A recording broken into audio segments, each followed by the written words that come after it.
नमस्कार। आज पशुपालन, आयुर्वेद और देवस्थान जैसे विषयों पे चर्चा हो रही थी।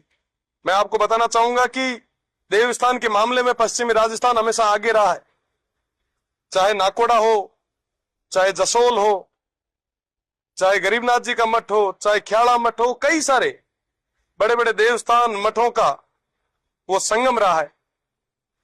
मैं आपके माध्यम से सरकार का ध्यान आकर्षित करना चाहूंगा कि किराड़ू जैसे जो देवस्थान है उन्हें डेवलप करना चाहिए। देवका के अंदर जो सूर्य मंदिर है उनको भी डेवलप करना चाहिए और तमाम देवस्थानों को जो छत विछत हो रहे हैं उन्हें हमें डेवलप करने के लिए विशेष प्रयास करना चाहिए। साथ ही साथ तमाम जितने पुजारी हैं आज के समय में उन्हें जो पे ग्रेड मिल रहा है वो बहुत कम है।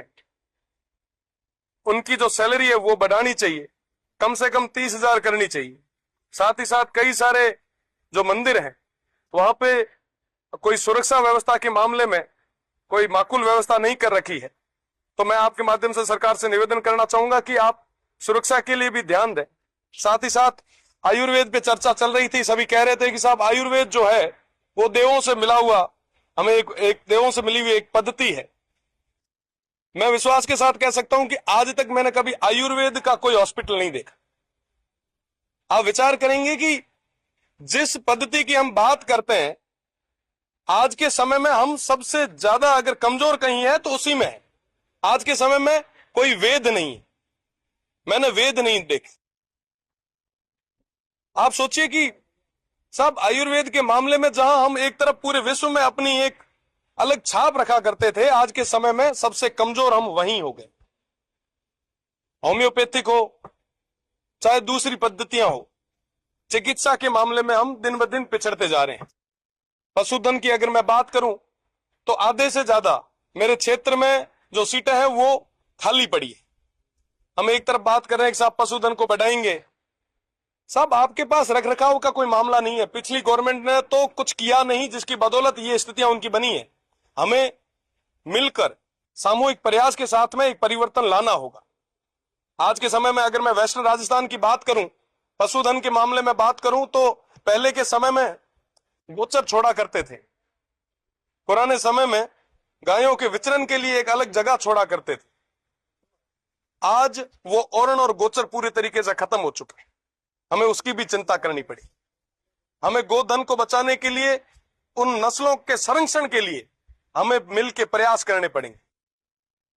आज थार पारकर जैसी नस्लें वो दिन ब दिन गायब होती जा रही है।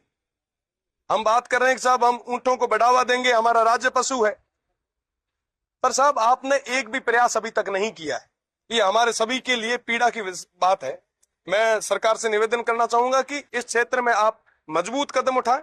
साथ ही साथ ओरण गोचर की जो बात मैं कर रहा था, पश्चिमी राजस्थान में सबसे ज्यादा है।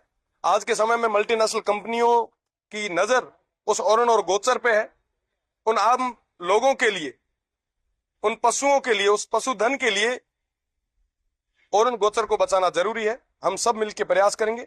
मुझे लगता है कि आने वाले रिवाइज बजट में इन तमाम मुद्दों पे वापस एक बार चर्चा की जाएगी, एक विशेष पैकेज दिया जाएगा। साथ ही साथ मैं मीडिया बंधुओं के माध्यम से प्रदेश की सरकार का ध्यान इस और भी आकर्षण करना चाहूंगा कि बिजली का संकट बहुत बड़ा है।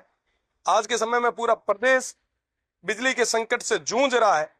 वेस्टर्न राजस्थान और साथ ही साथ मेरा बाड़मेर, मेरा सिव आज के समय में उस अंधेरे में है।